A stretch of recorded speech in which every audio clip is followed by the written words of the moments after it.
Bienvenue au moulin de Saint-Satte en Ariège. Ce petit moulin qui servait autrefois à moudre le grain en farine abrite aujourd'hui une fabrique artisanale de biscuits. Ce moulin a été construit au Moyen-Âge et s'est arrêté de produire en 1950. À cette époque, les moulins appartenaient souvent aux seigneurs des vallées. Et tous les habitants des villages alentours venaient faire moudre leurs grains de blé ou de seigle par le meunier.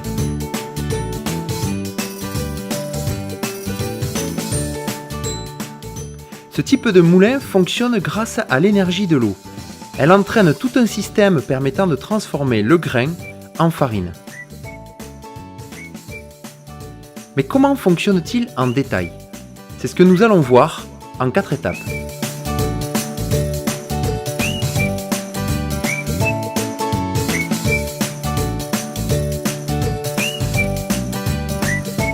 L'énergie motrice qui va actionner le moulin, c'est l'eau. Et cette ressource ne manque pas en montagne. C'est pourquoi on trouve toujours les moulins en bas de vallée, proche de la rivière. Ici, c'est l'Ariège qui coule à une centaine de mètres seulement. Pour amener l'eau de la rivière jusqu'au moulin, on utilise un canal. Ce canal se termine par une chute qui permet d'accélérer l'eau afin qu'elle vienne percuter avec force la roue. Cette roue est placée sous le moulin dans une voûte. Elle est reliée au reste du moulin par une pièce en bois que l'on appelle l'arbre. Bien sûr, la roue ne se met à tourner que lorsque le meunier l'a décidé en actionnant un levier. Au moulin de Saint-Satte, il s'agit d'une roue horizontale, comme beaucoup de moulins dans le sud-ouest. A l'inverse, dans le nord de la France, on trouve plutôt des roues verticales.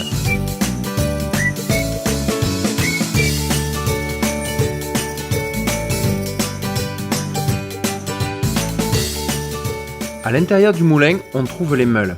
Ce sont de grandes pierres rondes d'environ 700 kg. Pour broyer le grain, il faut une meule tournante qui repose sur la meule fixe dite dormante. Le moulin de Saint-Satte possédait à l'époque 3 systèmes de meules et aujourd'hui il n'en reste plus qu'une qui fonctionne. Une fois que le meunier est prêt, il actionne une manette qui dirige l'eau sur la roue. Pour démarrer la rotation, le meunier libère la meule tournante par un levier. Il s'agit d'un système qui libère la meule du dessus en la levant de quelques millimètres. La roue se met à tourner, elle entraîne l'arbre, puis la meule.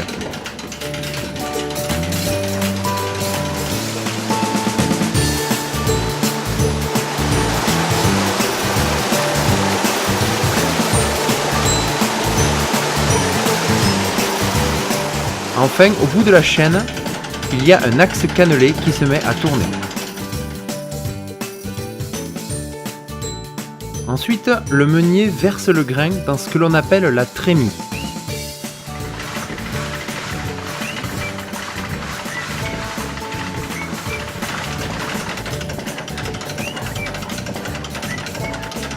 Le grain tombe progressivement dans une pièce en bois que l'on appelle le sabot. Ce sabot est mis en vibration en frottant contre l'axe cannelé.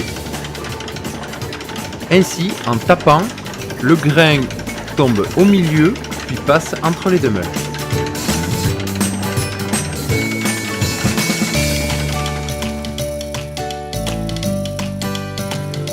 Meunier, tu dors, ton moulin. Le moulin tournait souvent jour et nuit. Le meunier qui habitait sur place ne devait pas s'endormir. L'expert du moulin vous explique l'origine de la chanson. Et pour éviter qu'ils ne s'endorment, tout le monde connaît la chanson, même Meunier tu dors. Et bien en fait, ils avaient mis au point un système, ma foi, qui est fort ingénieux. Vous avez ici un grelot qui est relié par une ficelle à une boule de chiffon. Vous pouvez faire le tour après, regardez, une boule de chiffon qui se trouve enfouie dans le blé. C'est-à-dire que quand on charge la trémie, vous avez la boule de chiffon, elle va passer au fond de la trémie. Et au fur et à mesure que le moulin fonctionne, il va y avoir moins de grains, donc la boule de chiffon elle va être libérée, elle va remonter par le poids du grelot. Le grelot va descendre et quand il va heurter les cames, ça va avertir le meunier que la trémie est libre. ton moulin va trop vite, ton moulin va trop fort, ton moulin va trop vite, ton moulin va trop fort.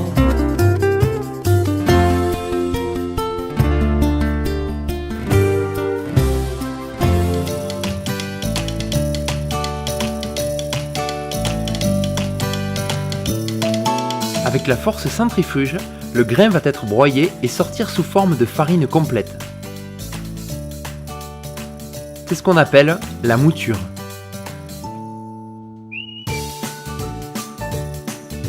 Ensuite, il faut tamiser cette farine pour séparer la fine enveloppe du grain que l'on appelle le son.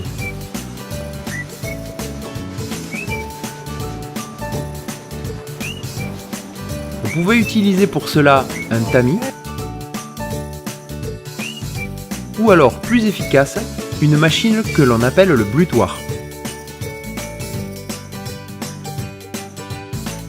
Une fois terminé, il faut arrêter le moulin en actionnant le levier pour stopper la rotation, puis en actionnant la manette pour dévier l'arrivée d'eau.